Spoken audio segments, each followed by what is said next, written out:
No se puede servir a dos señores. Son las palabras dichas por el Señor Jesucristo en Mateo en el capítulo 6, en el versículo 24. En su contexto, cuando el Señor viene diciendo o viene hablando en Mateo 6, 24, encontramos que viene hablando acerca de la oración. Viene hablando acerca del ayuno, del hacer tesoros en el cielo, de ser hijos de luz y del afán también. En este contexto es que el Señor dice: ninguno puede servir a dos señores, porque aborrecerá al uno y amará al otro, o estimará al uno y menospreciará al otro. No podéis servir a Dios y a las riquezas. Es lo que dice el Señor. Vuelvo a repetir. El Señor viene hablando acerca de la oración, del ayuno, de hacer tesoros en el cielo, de ser hijos de luz y del afán. Y de repente suelta este texto, este versículo, y dice que no se puede servir a dos señores. Estableciendo así, digo yo, una disyuntiva, ¿verdad? Una encrucijada, si podemos decirlo así, entre Dios, en este caso, y las riquezas. Ahora bien, me pregunto yo, ¿cuál es el problema? Si la tenencia o la falta de posesiones no determinan la espiritualidad de un individuo, de una persona o de un creyente, ¿dónde está el problema? Si esto es así, podríamos decir entonces que no es malo tener dinero, no es malo tener posesiones, no lo es. Es más, al analizar las Sagradas Escrituras, nosotros podemos encontrar que en el Antiguo Testamento, por ejemplo, hubo muchas personas, hombres santos, hombres de Dios, hombres muy espirituales, que tuvieron muchas posesiones y abundancia de bienes. Por ejemplo, recuerdo a José, el hijo de Jacob, quien llegó a ser el segundo señor de Egipto, y un hombre muy rico y poderoso. Y dice la palabra de Dios acerca de José que Dios estaba con él. Y no lo dice una vez, lo dice repetidas veces. Recordamos también a Job, quien tenía muchas posesiones, tenía muchos ganados, burros, camellos, caballos, qué sé yo. Y Dios dijo de él que era un varón perfecto, recto y temeroso de Dios. Y sigue diciendo, y apartado del mal. ¿Qué decir del profeta Daniel, que en algún momento llegó a destacar como el segundo señor del reino? Y no en una ocasión, en varias ocasiones, durante el imperio babilónico o durante el imperio medo-persa. Llegó a ser el segundo señor del reino y llegó a tener riquezas y poder. Sin embargo, dícese de Daniel que él tenía el hábito, la costumbre de orar 3 veces al día. Y se dice inclusive de Daniel que era muy amado por Dios. Muchos otros también en las Sagradas Escrituras tuvieron escasez de dinero, de bienes y de posesiones. Me pongo a pensar en los apóstoles, quienes no tenían más que una túnica, una sola túnica, a lo mucho 2. ¿Se imagina usted andar todos los días con la misma túnica? Bueno, esa era la condición de los apóstoles, y no tenían seguramente más que un par de sandalias. Lázaro, el mendigo, que no debe ser confundido con Lázaro, el hermano de María y de Marta, aquel que resucitó el Señor Jesucristo entre los muertos, sino Lázaro el mendigo, quien estaba ahí, a la orilla de la mesa del rico, recuerda, esperando que cayeran algunas migajas de la mesa para poder comer. Sin embargo, tuvo el privilegio de que cuando murió, fue llevado por los ángeles al seno de Abraham. Al seno de Abraham, el mismo Señor Jesucristo, quien no tenía dónde reposar su cabeza, ni siquiera dónde caer muerto. Es más, cuando murió en la cruz del Calvario, lo sepultaron en un sepulcro, ¿qué? Prestado, porque no tenía dónde descansar sus restos. Entonces, al determinar en las Sagradas Escrituras que la tenencia o la falta de ellas no determina la espiritualidad. Vuelvo a repetir, al escudriñar las Sagradas Escrituras y determinar que las riquezas o la falta de ellas no determinan la espiritualidad de un individuo, yo me pregunto, ¿dónde está el problema entre Dios y las riquezas? Bueno, déjenme decirles que el problema no está en tener o no dinero, bienes, riquezas o posesiones. El problema está en el lugar que le damos a Dios, a las riquezas y a las posesiones. Ahí es donde está el problema. Claramente el Señor dice, ninguno puede, ¿qué cosa dice? Servir a dos señores. Ninguno puede servir a dos señores. O bien sea, así en pocas palabras, resumidamente, no podemos pretender hacer la voluntad de Dios y la voluntad de Satanás. No podemos quedar bien con los dos. No podemos decir que nos regimos por la palabra de Dios y seguir viviendo conforme a las obras de la carne. No se puede. Es que no se puede servir a dos señores. Esto quiere decir que o somos hijos de Dios o somos hijos del diablo. Pero no podemos tener padrinos en esta situación. No podemos decir que Dios es nuestro padre, pero Satanás es nuestro padrino, o viceversa. Es que no se puede, porque no se puede servir a dos señores. ¿Quieren que vayamos más allá? Bueno, la palabra Dios dice en el libro de Apocalipsis, dice el apóstol Juan, que no podemos ser fríos ni calientes. O somos fríos y calientes, ¿verdad? Es así. O sea, o somos fríos o somos calientes. Términos medios no hay, porque si somos tibios, eso le causa repulsión, náuseas al Señor, y vamos a ser vomitados, dice, de su boca, por decirlo de alguna manera. ¿Qué quiere decir esto? Que o Dios ocupa un lugar preponderante en nuestra vida, o ocupa el último lugar o ninguno, pero a medias nada, no se puede. Por eso la palabra Dios dice, no podemos servir a dos señores, quien quiera que esto sea. El estudio, el trabajo, el esposo, la esposa, los hijos o las riquezas. ¿Qué dijo el Señor en el libro de Mateo a todo esto? En el capítulo 10, en el versículo 37, y es el Señor hablando. Mateo 10, versículo 37.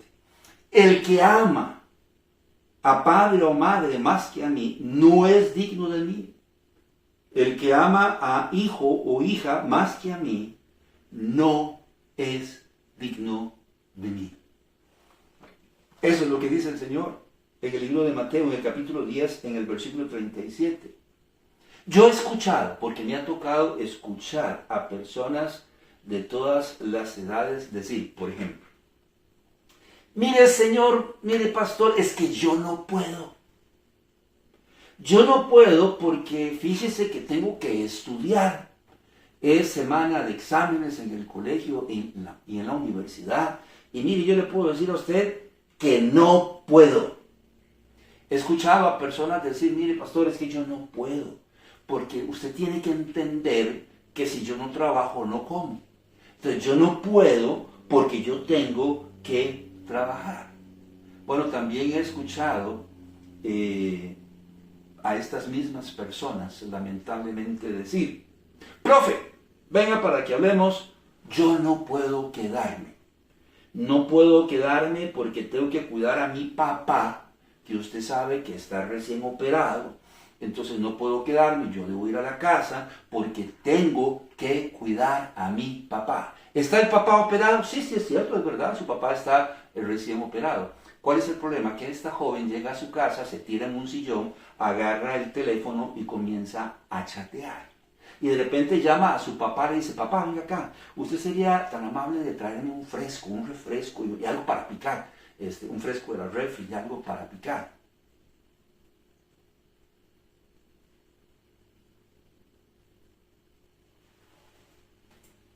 A otros los he escuchado decir a su patrono, bueno, mire, no puedo quedarme. No puedo quedarme haciendo horas extras, yo sé que es temporada alta, no puedo quedarme para hacer el inventario, porque mi abuelita está muy enferma, está internada y toda la familia acordó ir al hospital para ver a mi abuelita porque tal vez sea la última vez que la veamos. Por lo tanto, no puedo quedarme a hacer horas extras o a realizar el inventario. Usted me va a disculpar, tal vez la próxima vez. De modo que no se trata de poder o no hacer las cosas, sino del lugar que le damos a Dios en nuestras vidas. ¿Cuál es el lugar que Dios ocupa en nuestras vidas? Yo tengo que estudiar, yo tengo que trabajar y tengo que ganar dinero para poder tener los bienes y posesiones que yo creo que necesito. Me parece más bien la línea que muchos, quizás no todos, están siguiendo. Yo recuerdo a un seminarista, por razones obvias, no voy a dar su nombre, pero yo recuerdo a este seminarista en la iglesia, una de las iglesias donde estaba el seminario, o donde el seminario impartía clases. A este muchacho trataron de ayudarlo, le dieron un apartamento para que él pudiera vivir ahí y le iban a dar una remuneración económica por limpiar las bancas, por sacudir, por barrer, por pasar un palo piso de cuando en cuando, ¿verdad? Y este muchacho estaba esperando que llegara esta remuneración. ¿Para qué? Para comprar esclavas de oro, para comprar cadenas de oro, para poder comprar un reloj de oro, para comprar un anillo que tenía apartado en la joyería. ¿Sabe qué hacía este muchacho? Este seminarista vivía a punta de galletas, sodas y un fresco. Nada más. Para poder ahorrar y tener el capital para poder comprar, repito, cadenas o esclavas o anillos o relojes de oro que ni siquiera podía usar, porque a la larga, en el momento que saliera así como Mario Baracus a la calle, lo iban a golpear, lo iban a asaltar y lo iban a robar. Y esta era la actitud de este joven hacia el dinero y las posesiones. Yo creo que ahí es donde tenemos que tener cuidado con el afán por el dinero y por las posesiones, pues este afán nos va a llevar a dejar de depender de Dios y a amar a las riquezas y a menospreciar las cosas espirituales. No se puede servir a dos señores. ¿Qué fue lo que dijo el Señor en Mateo 6:24? Porque estimará al uno o menospreciará al otro. Va a llegar un momento en que se va a hastiar, va a reventar y va a decir, ya es que yo no quiero más de esta situación, porque no puedo. Es que en la iglesia lo presionan, es que en la iglesia demandan mucho, y va a comenzar. Si una persona entra en esta situación, a amar más a una cosa y a menospreciar la otra. Hay quienes, tratando de crear un equilibrio, piensan que se puede quedar bien con uno y con el otro. Y han creado un concepto un concepto híbrido. ¿Qué es lo que estamos diciendo? Que han creado un modus vivendi híbrido, con un pie por aquí y con un pie por allá. ¿Verdad? Mitad, voy a decirlo así, mundano y mitad espiritual. pervirtiendo el Evangelio, porque no se puede. ¿Qué dice el apóstol Juan en el libro de Apocalipsis, en el capítulo 3? Creo que ya algo mencionamos. En el capítulo 3, en el versículo 15 y 16. Yo conozco tus obras, que ni eres frío ni caliente. Ojalá fueses frío o caliente. Pero por cuanto eres tibio y no frío ni caliente, te vomitaré de mi boca. Dice Dios, ojalá fueses frío. Está bien, ame las riquezas. Ojalá fueses caliente, me amases con todo tu corazón, con todas tus fuerzas y con toda tu voluntad. Pero no eres ni frío ni caliente, eres tibio, y por tibio te vomitaré de mi boca. A nosotros nos llaman cristianos, supuestamente porque nos parecemos a Cristo. Por lo tanto, si tú eres un creyente híbrido, tengo una noticia para ti. Si nosotros llegamos a ser creyentes híbridos y procuramos y tratamos de quedarle bien a Dios y querer quedarle bien al mundo, al sistema mundano, llámese las riquezas o como tú quieras llamarlo, nosotros habremos mundanalizado al Señor Jesucristo. ¿Qué es lo que estamos diciendo? Que nos llaman cristianos porque nos parecemos a Cristo. Y si nosotros somos cristianos híbridos, entonces estamos mundanalizando al Señor Jesucristo. Entonces, debemos dejar todo botado, pastor. El estudio, el trabajo, qué sé yo, debemos dejar todo botado.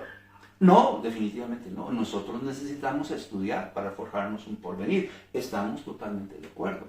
Y necesitamos trabajar también para forjarnos un presente y un porvenir.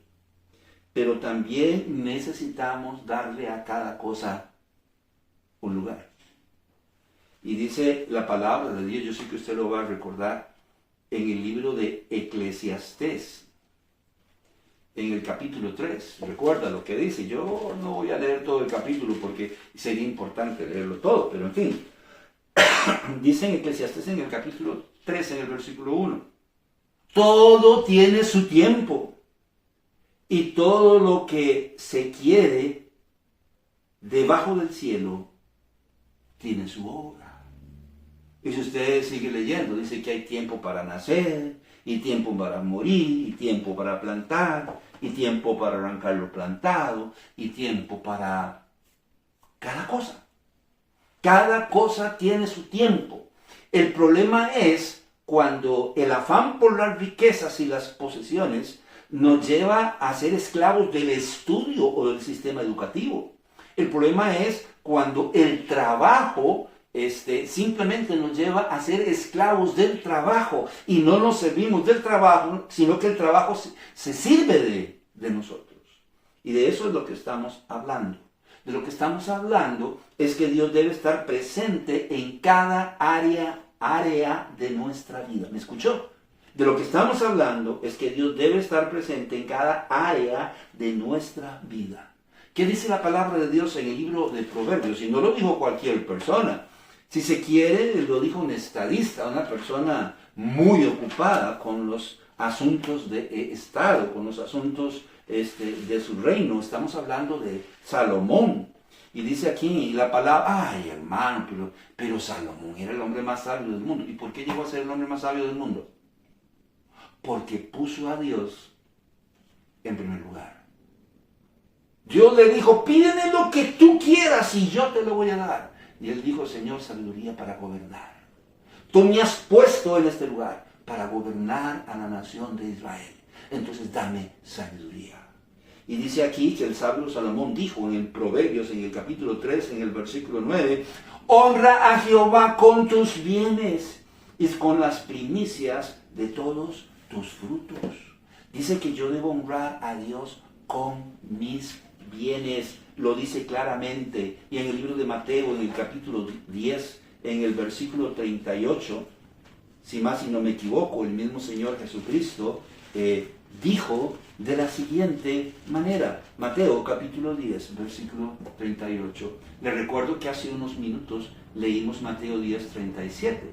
Así que en su contexto, en Mateo 10, 38, el Señor dice: y el que no toma su cruz y sigue en pos de mí, no es digno de mí. De eso es de lo que estamos hablando. De eso es de lo que se trata. No de ser desobligados y dejar todo botado. Yo recuerdo una señora hace 40 años. Sí, por ahí de 40 años tal vez. Doña Margarita. Una vecina. Y era creyente, asistía a una iglesia. Entonces ella llegaba en una olla de presión, cocinaba como, no sé, 2 kilos de frijoles. Yo no sé si eso es posible, pero era una olla muy grande.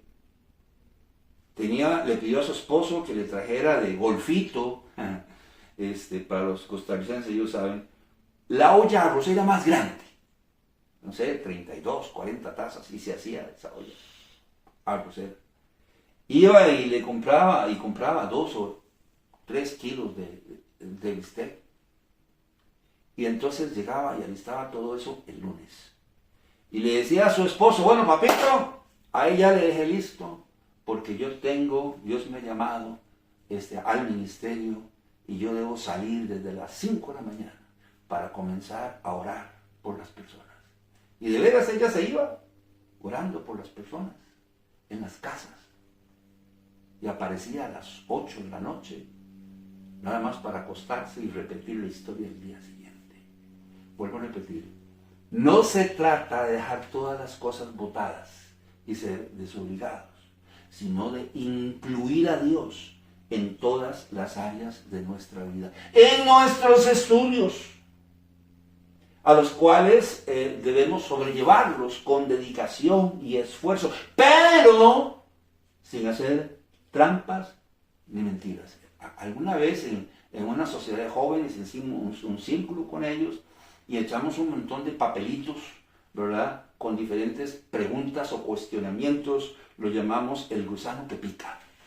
Entonces cada quien iba sacando un papelito y se le hacía una pregunta y tenía que responder con la verdad.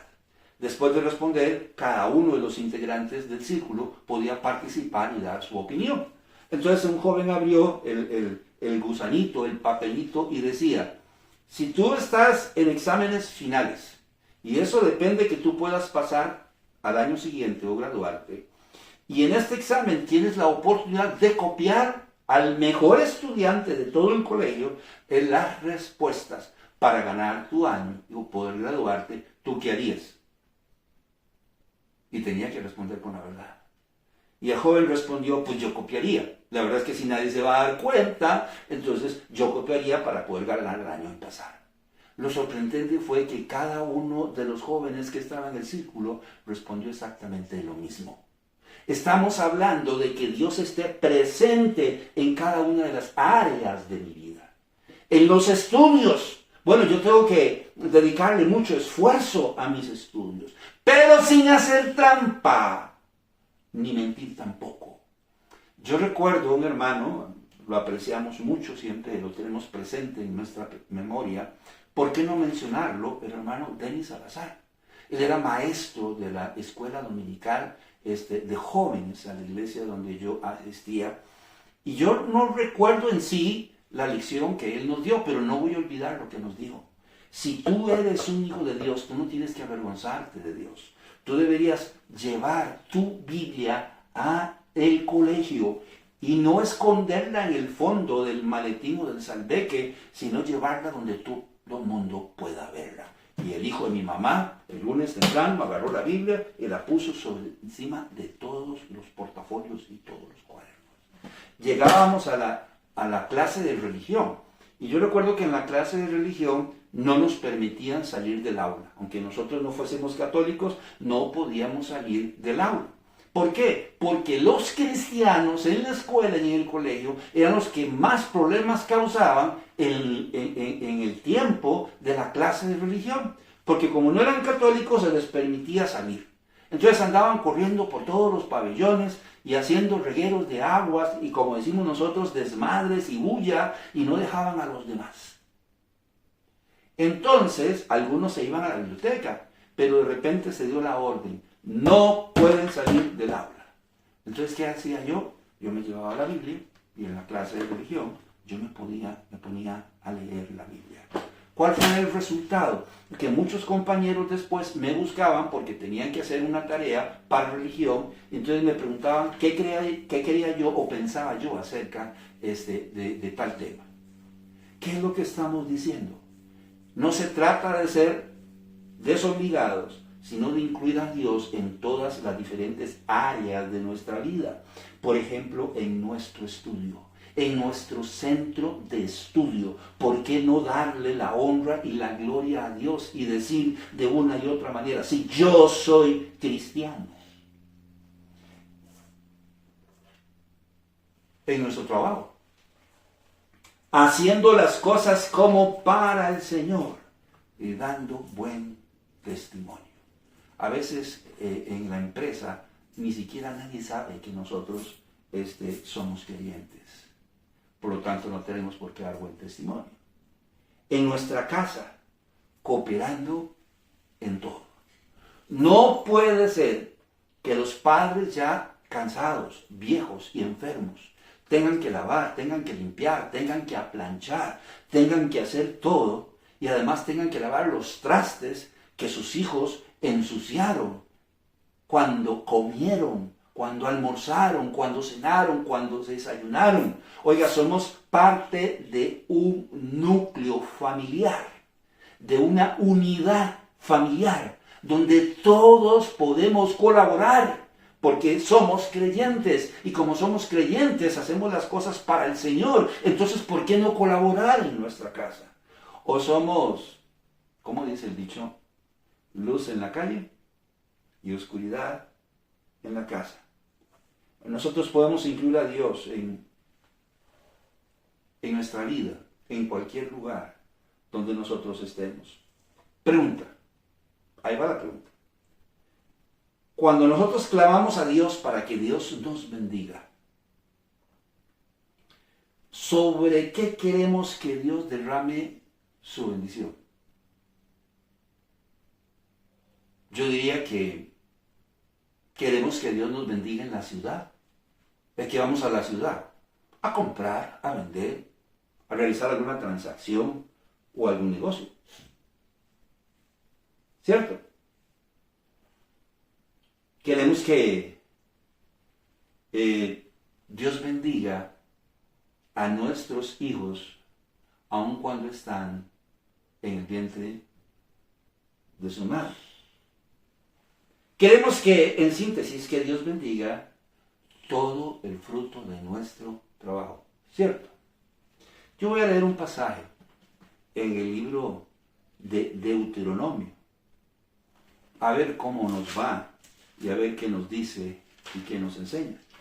Pero dice Moisés en Deuteronomio, en el capítulo 28, de la siguiente manera: bendito serás tú en la ciudad, bendito tú en el campo, bendito el fruto de tu vientre, el fruto de tu tierra, el fruto de tus bestias, la cría de tus vacas y los rebaños de tus ovejas.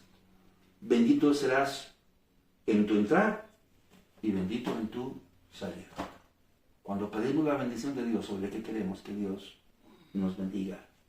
Bueno, queremos que Dios nos bendiga en la ciudad, en el campo, que Dios bendiga a nuestros hijos aún desde el vientre de su madre, y que bendiga el fruto de nuestro trabajo. La pregunta aquí es: ¿cómo pretendemos que Dios nos bendiga en todas las áreas de nuestra vida si Dios no ocupa un lugar preponderante en todas estas áreas de nuestra vida? Nosotros podemos honrar a Dios en nuestros negocios, en el colegio o la universidad, en el trabajo o en medio de nuestra familia. Si le damos un lugar en cada área de nuestra vida. Yo recuerdo trabajando para una empresa textil, me habían asignado a la bodega. El asunto de las personas que trabajaban en la bodega es que a veces debían salir con algún compañero en un camión repartiendo la mercadería, en este caso era ropa para tiendas, fabricaban ropa, entonces las tiendas hacían un pedido y había que llevarlos. Y a veces había que hacer básicamente una gira. Pues bien, mientras yo estaba en la bodega, al mediodía, a la hora de almuerzo, yo me había llevado un Nuevo Testamento, esos azules de los Gedeones, unos pequeñitos así de bolsillo. Entonces yo, todo cristiano y todo espiritual, me iba al fondo de la bodega, ya bien al fondo donde nadie me viera. Y dedicaba un tiempo para orar y para leer la Biblia o el Nuevo Testamento. Y después seguía con mis quehaceres. Pues un viernes, que era día de pago, nos mandaron a una gira, yo no recuerdo, San Ramón, Grecia, y de regreso, pues estábamos deseando llegar a la empresa para cobrar. En este caso íbamos 3, el chofer, otro compañero y yo. Cuando íbamos casi llegando a la empresa, el segundo compañero me dice, mira, Corrales, hoy pagan, ¿verdad? Vamos a ir al antro, tomarnos unas cervecitas y qué sé yo qué más. Y yo le iba a contestar que sí, y en el momento que yo tomé impulso para contestar, el chofer detuvo al otro y le dijo, mira, con Carlos no te metas. Él no tiene por qué andar en esos lugares. Le dice, pero ¿por qué? ¿A usted qué le importa? Es lo que él responda, él es mayor de edad. No. Deja a Corrales en paz, porque Corrales es cristiano. ¿Y cómo se dio cuenta? Pues le dio curiosidad que yo siempre al mediodía me iba al fondo de la bodega a leer el Nuevo Testamento y a orar, y me había visto. ¿De qué estamos hablando? No estamos hablando de ocultarnos, si eso es lo que usted piensa, sino sencillamente de que si buscamos la bendición de Dios, deberíamos incluir a Dios en todas las diferentes áreas de nuestra vida. Y de esa manera podemos honrar a Dios si le damos un lugar en cada área de nuestra vida. De no hacerlo, nuestra vida se convertirá en una vida materialista, convirtiéndonos en esclavos, por decirlo así, de una rutina. Miremos por un momento lo que nos dice el Señor en Lucas, en el capítulo 12, en el versículo 15. ¿Qué dice el Señor en Lucas, en el capítulo 12, en el versículo 15? Pues veamos a ver qué nos dice el Señor.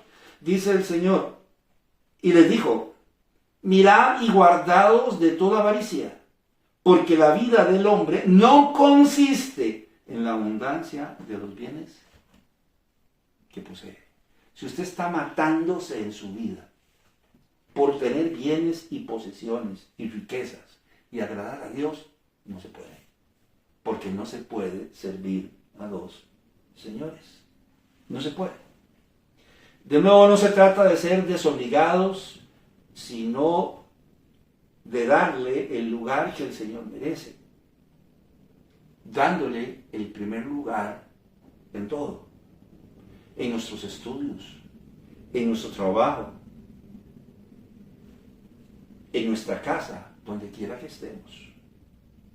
Hubo un caso, sino varios, pero yo recuerdo un caso en particular de una mujer que se llamaba María y una mujer que se llamaba Marta. Para ubicarlos, eran hermanas de Lázaro, aquel hombre que había fallecido y el Señor había resucitado. Parece ser que el Señor había llegado a Betania, la aldea de María, de Marta y de Lázaro. Y llega a la casa de estos 3 hermanos. Parece ser que la encargada de todo era Marta, porque le pide permiso a Marta para reposar en su casa y estudiar la palabra de Dios. Vaya conmigo al libro de Lucas, al capítulo 10, al versículo 38. Lucas, capítulo 10, versículo 38. Aconteció que yendo de camino entró en una aldea y una mujer llamada Marta le recibió en su casa. Si usted sigue leyendo, inclusive en el capítulo 11, usted se va a dar cuenta que no solo le pidió permiso para reposar en su casa y refrescarse, tomarse un vasito de agua, sino también para estudiar la palabra de Dios. Recuerde que él no andaba solo, andaba con los 12, y por lo general siempre a algún grupo de personas le seguía. Pues Marta le concedió pues la petición, está bien, pase, yo no puedo atenderles porque yo estoy muy ocupada, estoy horneando pan, tengo que preparar almuerzo, estoy lavando ropa, limpiando y barriendo aquí la casa, entonces, pero ahí en la sala tal vez se puedan acomodar y comenzar a hacer lo que ustedes dicen que necesitan hacer. Marta no participó de la reunión, repito, porque estaba muy apenada con los quehaceres del hogar. No así María, su hermana, quien se sentó a los pies del Señor para escuchar sus enseñanzas. Y quien no, usted y yo y cualquiera, hubiese hecho exactamente lo mismo. Pero este asunto molestó a Marta, quien interpeló al Señor. Y dice aquí en el libro de Lucas, en el capítulo 10, en el versículo 40, pero Marta se preocupaba con muchos quehaceres y acercándose dijo, Señor, ¿no te da cuidado que mi hermana me deja servir sola? Dile pues que me ayude, no es justo. A veces pasa, ahora va a ver usted, vagabundo, el domingo hablo con el pastor, ¿verdad? Y lo interpelan a uno. Como si uno estuviera en el hogar 24 horas. Ustedes son los padres, no nosotros. Pero en fin, a lo que el Señor le responde a Marta, en el versículo 41. Marta, Marta, afanada y turbada estás con muchas cosas. Pero solo una cosa es necesaria. Y María ha escogido la buena parte, la cual no le será quitada. María se había sentado ahí a los pies del Señor Jesús a escucharlo. Y los quehaceres de la casa, ahora tenían invitados, tenían que preparar fresco, tenían que preparar panecillos y tenían que atenderlos también, además de todos los quehaceres que ya se estaban llevando a cabo.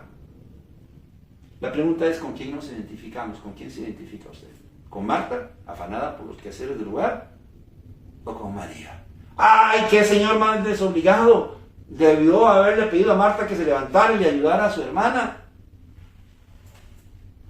Como ya dijimos, no se trata de dejar todo botado, sino de incluir a Dios en todas las diferentes áreas de nuestra vida, como con Simón Pedro y la pesca milagrosa.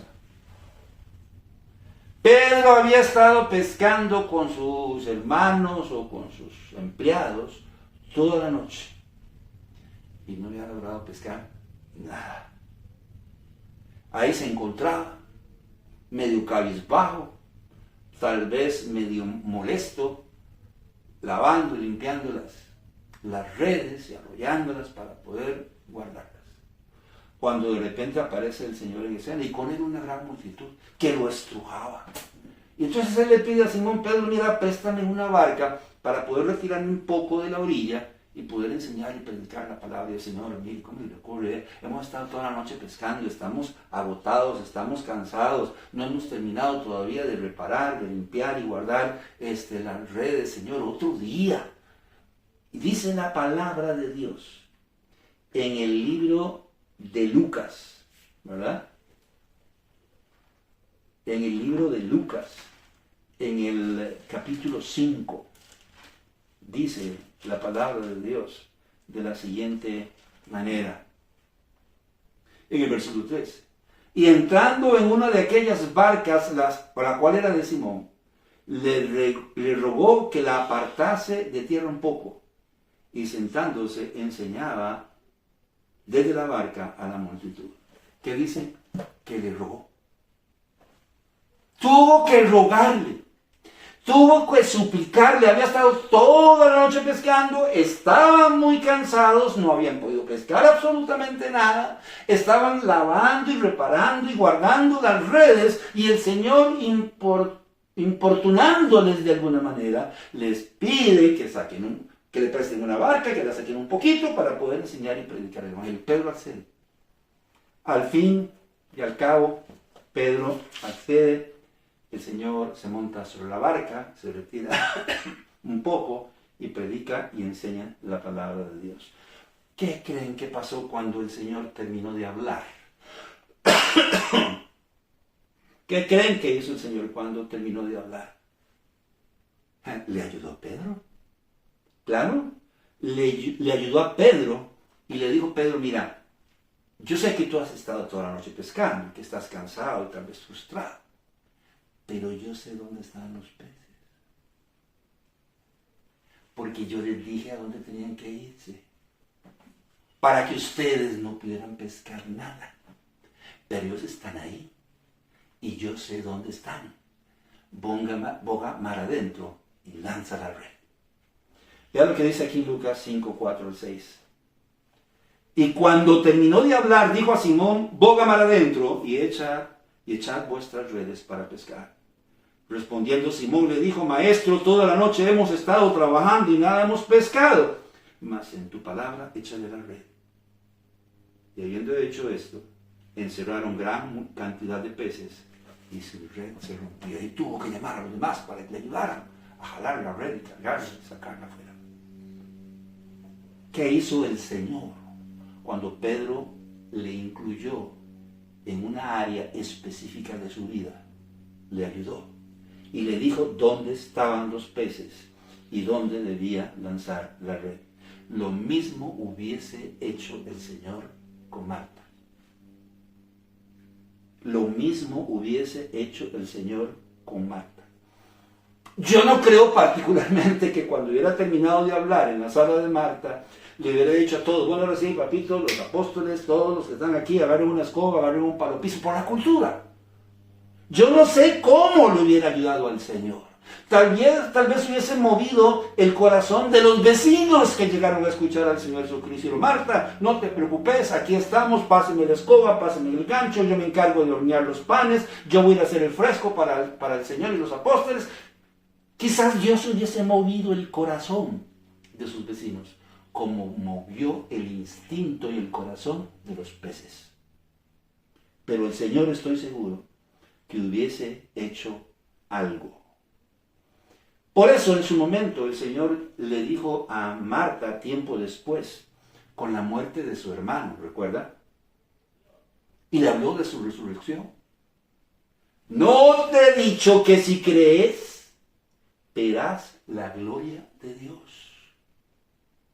Queremos que el Señor lleve nuestro yugo. Sí, ayúdame, Señor, porque ya yo no puedo más. Este peso es demasiado para mí, es mucha carga, ya yo no puedo. Trabajo 24/7, estudio 24/7 y ya no puedo con esta carga. Claro, queremos que el Señor lleve nuestro yugo y nos bendiga. ¿Qué es lo que el Señor nos propone? ¿Qué es lo que el Señor nos propone? Bueno, que le demos un lugar en cada área de nuestra vida y llevemos su yugo. Mateo capítulo 11, versículo 29 al 30. Mateo capítulo 11, versículo 29 al 30.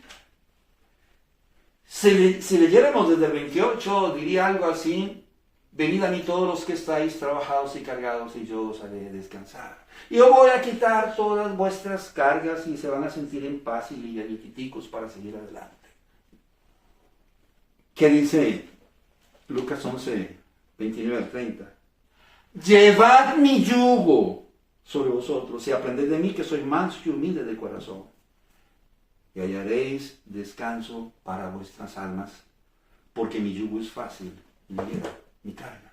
No puedo con la mía y voy a llevarla del Señor. No, escuche, si llevamos la carga del Señor, el Señor va a llevar nuestras cargas también.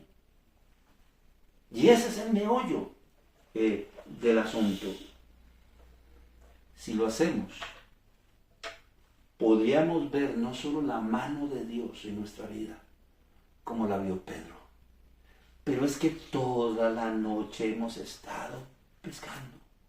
Estas redes no pesan unos cuantos gramos, son pesadas y tenemos que tirarlas.